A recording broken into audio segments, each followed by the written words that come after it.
Viewers, you're watching The Savera and I'm Shefali. The ED has initiated an extensive investigation targeting premises associated with Reliance Group chairman Anil Ambani in Delhi and Mumbai in connection with a major money laundering case. This action follows two FIRs filed by the Central Bureau of Investigation, which allege significant financial misconduct and irregularities involving public money. Sources indicate that the ED is currently conducting search operations across nearly 35 locations.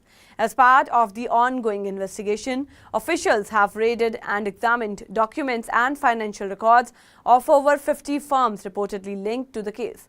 In addition, more than 25 individuals have been questioned to gather further evidence and clarity on the complex financial trail. Preliminary findings from the ED suggest the existence of a meticulous planned scheme to divert public funds by defrauding banks, shareholders, investors and other financial institutions. The investigation points to a serious allegations of corruption, including the bribery of senior banking officials. Among the major financial irregularities under scrutiny are transactions involving Yes Bank Limited. Between 2017 and 2019, Yes Bank allegedly disbursed loans totaling around 3,000 crore to Raga companies, entities operating under the Reliance and Anil Ambani Group.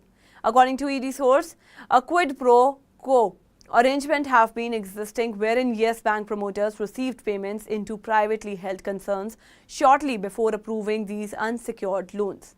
These alleged payments are being treated as bribes in exchange for financial favors. Investigators have flagged multiple red flags in the manner these loans were processed.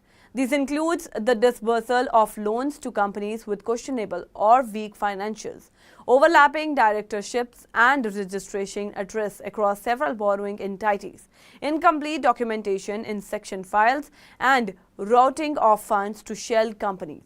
Moreover, there is an evidence of loan evergreening, a practice where new loans are sanctioned to repay older, non-performing loans, thus hiding the true extent of defaults and risk. The ED also suspects the involvement of senior Yes Bank executive in facilitating these irregularities. Key decision makers at the banks are believed to have received personal benefits in return for bypassing standard protocols and approving high-risk loans to Raga companies. Several financial regulatory bodies, including the SEBI and National Housing Bank, National Financial Reporting Authority and Bank of Baroda have provided the ED with their own findings related to the case. SEBI in particular had submitted a report detailing serious financial mismanagement within Reliance Home Finance Limited, a Reliance Group company. The report highlights a significant and suspicious jump in RHFL's corporate loan book, which nearly doubled from 3,742 crore rupee in the financial year 2017-18 to 8,674 crore rupee in 2018-19, raising questions about the nature and risk of these credit exposures. Separately, the State Bank of India has designated Reliance Communication, another group company, as a fraudulent account. SBI has also labelled Anil Ambani personally as a fraud account holder. This is not the first instance of such an accusation. The bank had previously declared RCom and Ambani's personal account fraudulent in November 2020. A complaint was subsequently filed with the SEBI on January 5, 2021. However, the Delhi High Court issued a status quo order the following day, resulting in the withdrawal of the complaint at that time. With the current investigation gaining momentum, the ED's actions mark a significant escalation in the scrutiny of financial dealings related to Anil Ambani's business empire. The case is expected to unfold further in the coming weeks with more questioning, forensic auditing and potential arrest if wrongdoing is formally established.